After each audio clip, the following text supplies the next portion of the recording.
They laughed at him. Not the polite kind of laughter. No, the kind that cuts deeper than knives.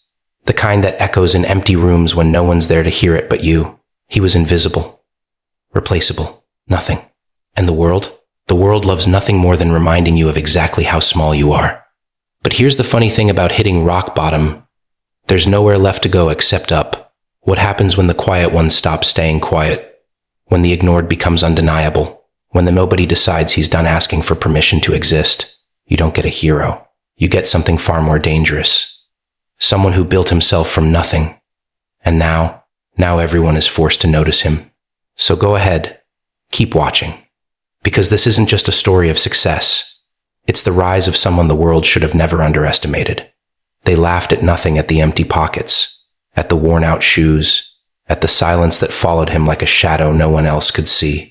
Not because he was funny, not because he tried to be. No, they laughed because it was easy. Because in a world that worships noise, confidence, and visible success, someone who has none of those things becomes a perfect target. He wasn't loud enough, rich enough, bold enough. He didn't fit their idea of someone who mattered, so they turned him into a joke. And jokes, well, they don't fight back, do they? He would stand there sometimes, hearing the echoes of those laughs long after the moment had passed. They didn't just stay in the air, they settled deep inside his mind, replaying themselves over and over again. Every smirk, every whisper, every dismissive glance became part of a story they were writing about him without his permission. A story where he was the background character, the extra, the one nobody remembers when the scene is over. And the worst part? For a while, he believed them. He started to shrink, not physically, but in presence. He spoke less, dreamed less, expected less. When the world tells you long enough that you are nothing, you begin to shape yourself into that definition. You stop trying, because trying only gives them more reasons to laugh. You stay quiet, because silence feels safer than rejection. You hide, because being seen feels like stepping into a spotlight designed to expose your flaws. But here's what they didn't understand about nothing. Thing doesn't mean empty. Nothing is where everything begins. Every empire, every legend, every unstoppable force. At some point, they were all nothing too. No recognition, no applause, no proof that they were going to become anything more than what people saw in that moment. The difference is, most people stay there. They accept the label.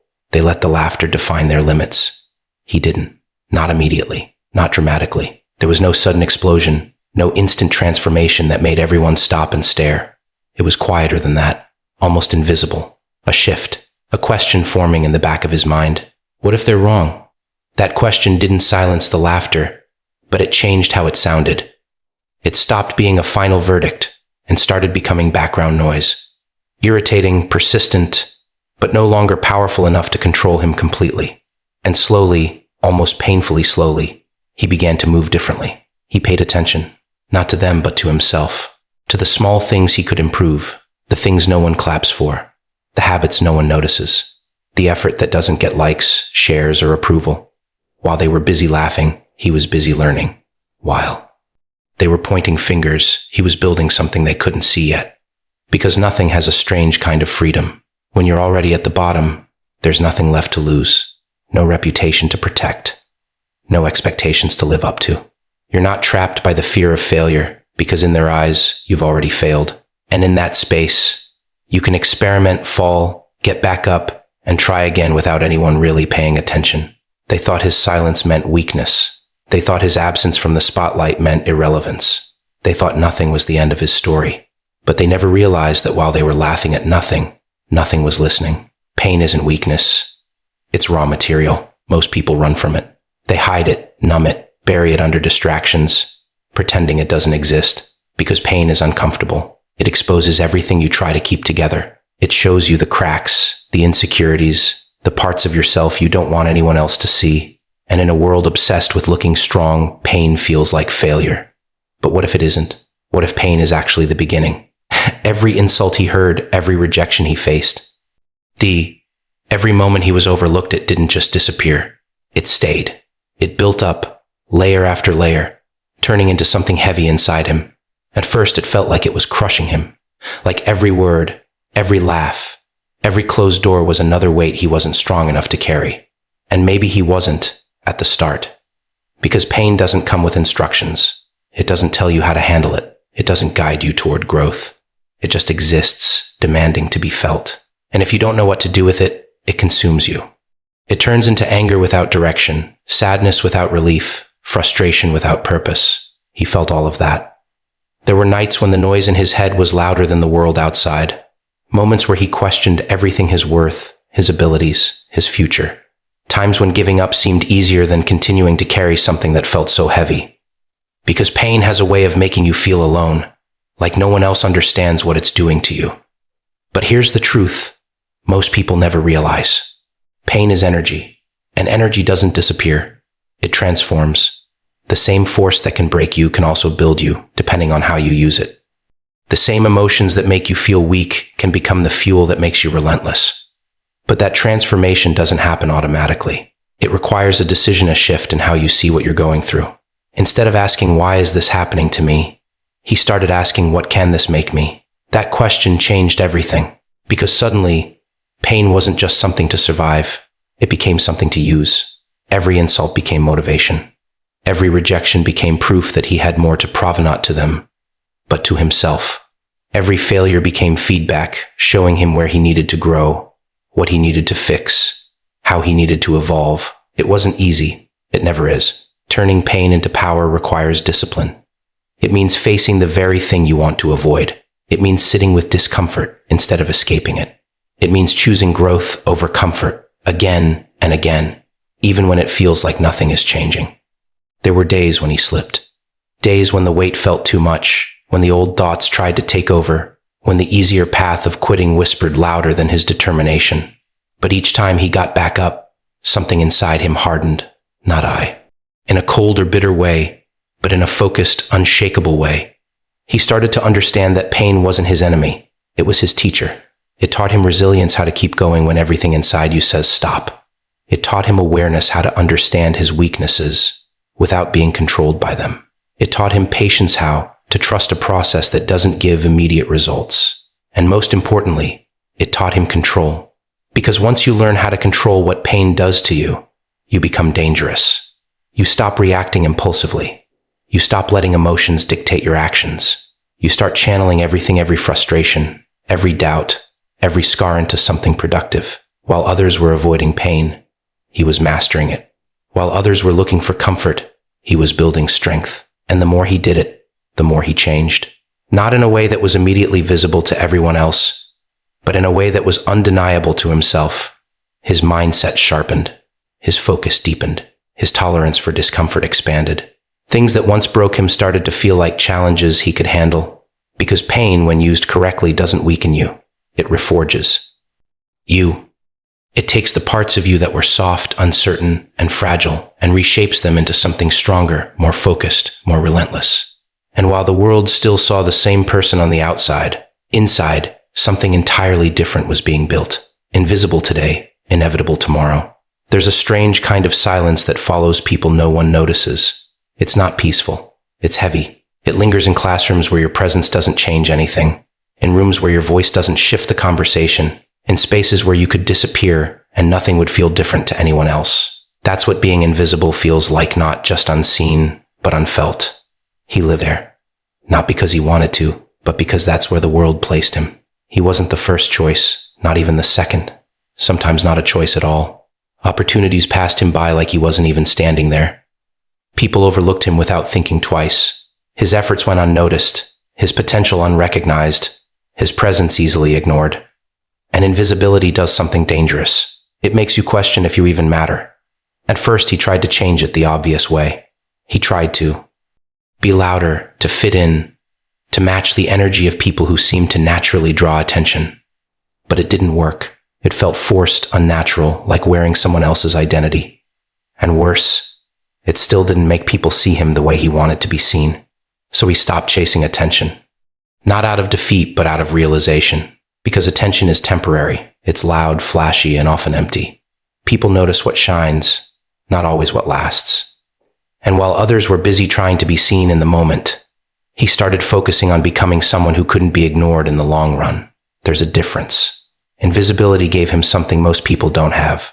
Space. Space to grow without pressure.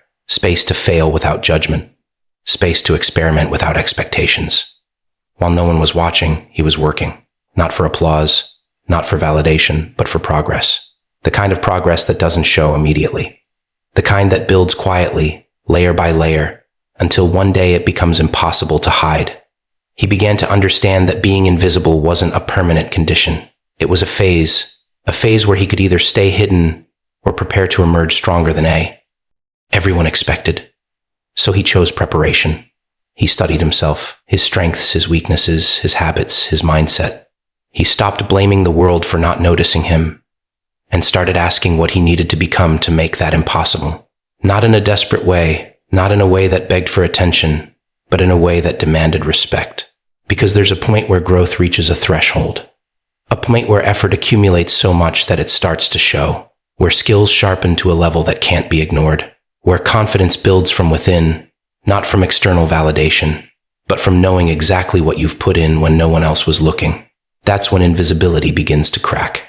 People start to notice small changes first. A difference in how you carry yourself. A shift in your energy. A quiet confidence that wasn't there before. They might not understand it, but they feel it. And slowly, the same people who overlooked you begin to look twice. But by then, something inside him had already changed. He no longer needed their attention, because the goal was never to be seen. It was to become. And becoming takes time. It takes consistency. It takes patience and moment. Where it feels like nothing is happening. It takes belief when there's no external proof that you're moving in the right direction. He learned to trust that process. He learned to embrace the silence instead of fearing it. To use the lack of recognition as fuel instead of letting it turn into insecurity. To build a version of himself that didn't rely on anyone else's approval to feel valid. And the more he did that, the closer he got to something powerful.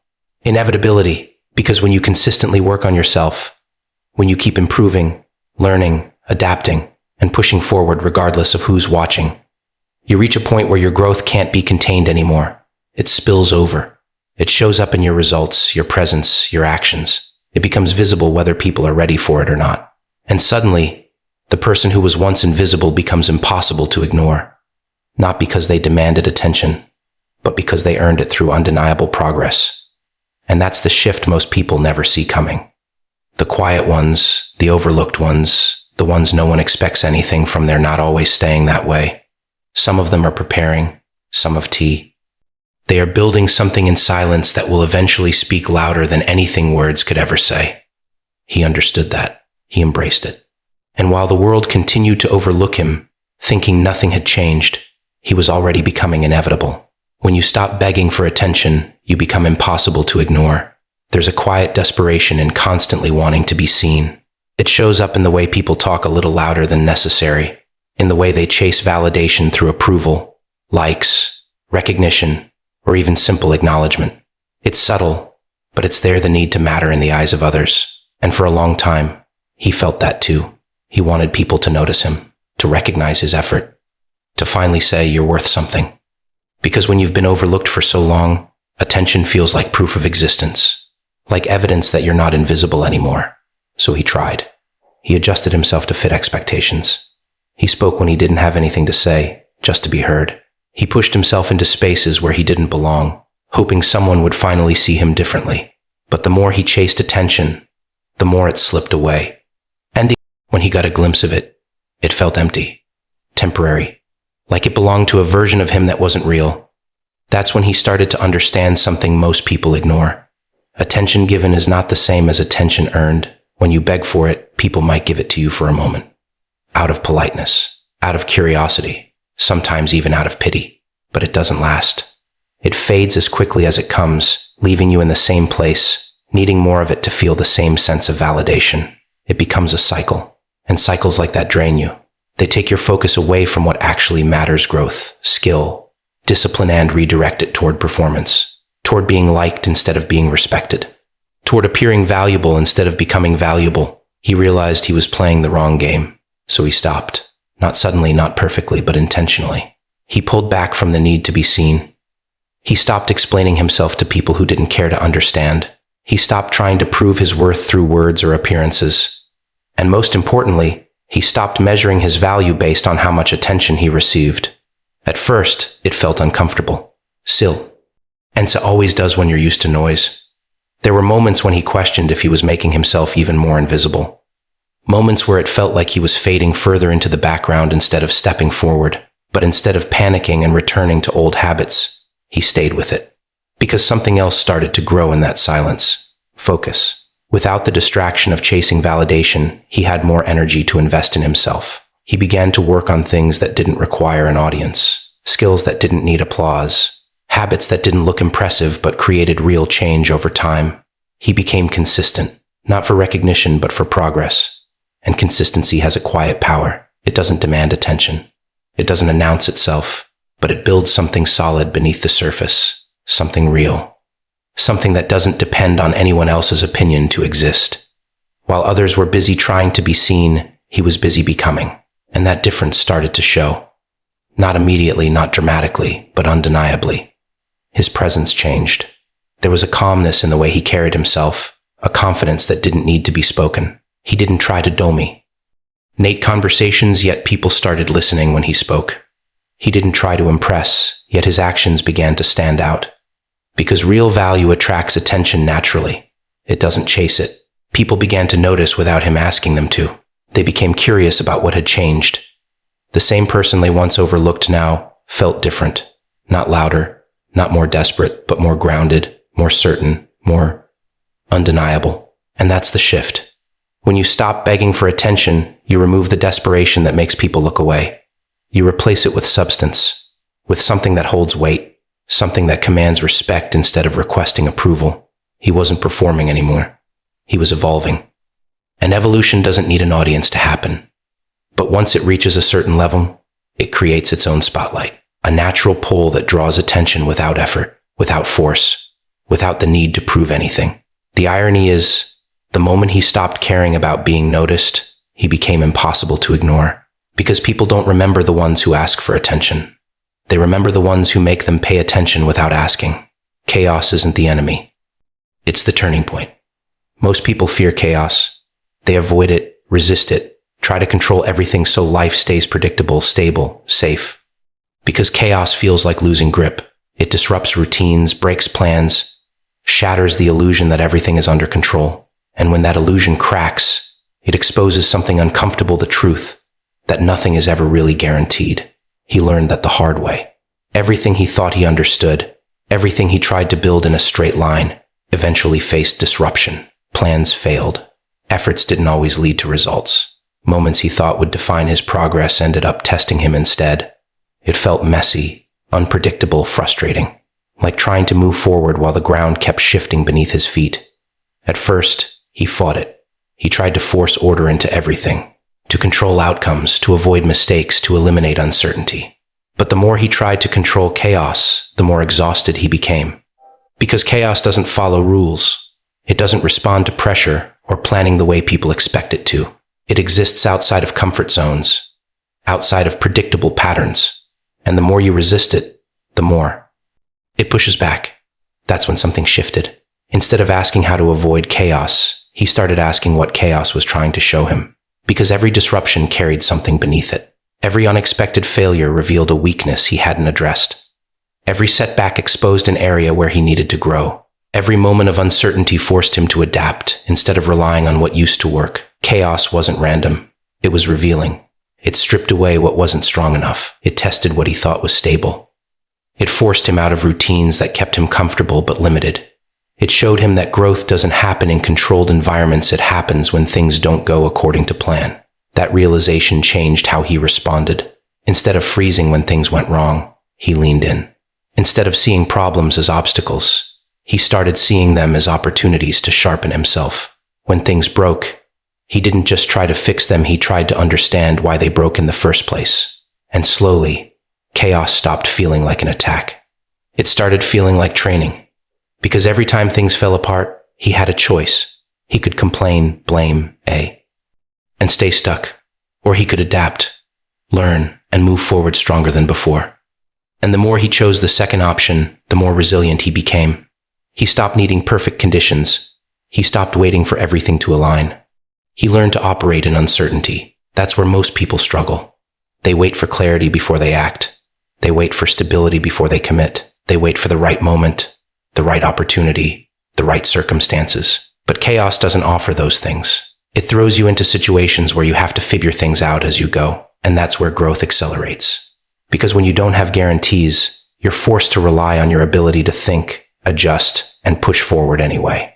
You develop instincts instead of just following plans. You build confidence not from certainty, but from knowing you can handle whatever comes your way. Chaos becomes less about what's happening around you and more about how you respond to it. He started to see patterns in what once felt unpredictable, not because chaos became organized, but because he became more aware, more adaptable, more capable of navigating through uncertainty without losing direction. While others were overwhelmed by change, he was learning from it. While others were trying to escape discomfort, he was using it to sharpen his edge, and that difference started to create distance between him and everyone else. Because chaos reveals character. It shows who breaks under pressure and who builds under pressure. It separates those who rely on comfort from those who can create strength in discomfort. It exposes the difference between reacting emotionally and responding strategically. He chose to build, and the more he did, the more chaos transformed in his mind. It wasn't something to fear anymore. It wasn't something to avoid. It became something to embrace, not because it was easy, but because it was necessary. Because every turning point in his journey came from a moment where things didn't go as planned, where something unexpected forced him to change, to grow, to evolve into a version of himself that couldn't exist in comfort. And while the world kept trying to stay safe, predictable, and controlled, he was learning how to rise in the middle of disorder.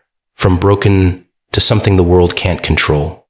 There's a moment when everything I'll be apart so completely that you don't even recognize yourself anymore. Not physically, not externally, but internally, where it matters most. The beliefs you once held feel fragile. The confidence you relied on disappears. The identity you built starts to crack under pressure you weren't prepared to handle. He reached that point. Not all at once, but piece by piece. A failure here, a rejection there, a loss that hit deeper than expected. Each moment chipped away at something inside him until eventually, there was nothing left to hold on to. What remained wasn't strength. It wasn't clarity. It was confusion, doubt, and a sense of being completely broken. And being broken doesn't look dramatic from the outside. People still see you walking, talking, existing. They assume you're fine because you haven't stopped moving. But inside, everything feels unstable. Thoughts become heavier. Decisions become harder. Even simple things feel like they require more effort than they should. That's the part no one talks about. Because the world celebrates strength, not the process of losing it. For a while, he tried to fix himself the way people expect you to. Quick solutions, surface level chapter. Anges, distractions that temporarily made things feel lighter. But none of it lasted. Because being broken isn't something you cover up, it's something you confront. And confrontation isn't comfortable, it requires honesty. The kind that forces you to admit where you went wrong, where you fell short, where you allowed yourself to stay small. It requires looking at the parts of yourself you've been avoiding, the fears, the insecurities, the habits that kept you stuck longer than you should have been. He had to face all of that. Not in one moment, not in one realization, but over time. Slowly unpacking everything that contributed to where he was. Understanding that being broken wasn't just about what happened to him, it was also about how he responded to it. That realization didn't make things easier, but it made them clearer. Because once you understand the role you played in your own struggles, you also understand your power to change them.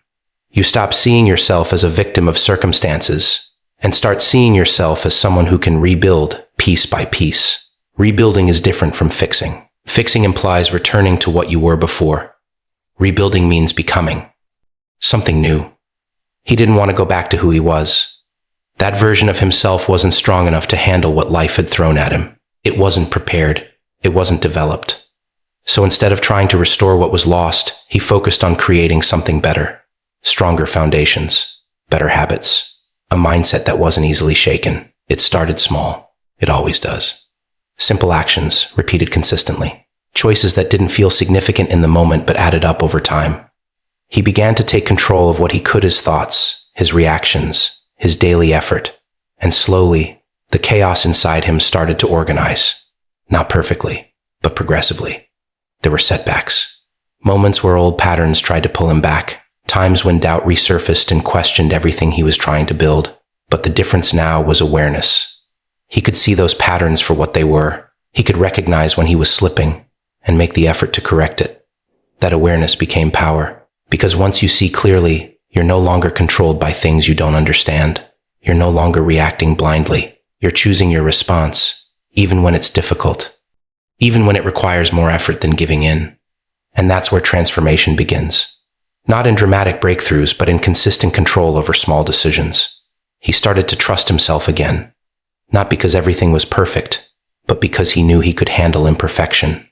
He knew he could adapt, recover, and keep moving forward without completely falling apart. That trust created stability, a kind of inner grounding that didn't depend on external circumstances. And with that stability came strength, not loud, not aggressive, but unshakable. The kind of strength that doesn't need to prove itself because it's built on experience, on overcoming, on rebuilding from a place where most people would have stayed broken. It's quiet, but it carries weight. It doesn't demand control, it simply exists beyond it. That's what the world can't control. Something that has already faced collapse and rebuilt itself doesn't fear disruption the same way. It doesn't rely on perfect conditions to function. It doesn't break at the first sign of pressure because it understands pressure as part of growth, not as something to avoid. He wasn't the same person anymore. Not the one who was easily shaken, easily influenced, easily defined by what others thought or said. That version of him had been broken down, examined, and replaced with something more aware, more disciplined, more resilient. And that transformation didn't come from comfort. It came from being pushed to a point where he had no choice but to change, where staying the same wasn't an option anymore, where being broken became the starting point of becoming something stronger than anything that tried to break him.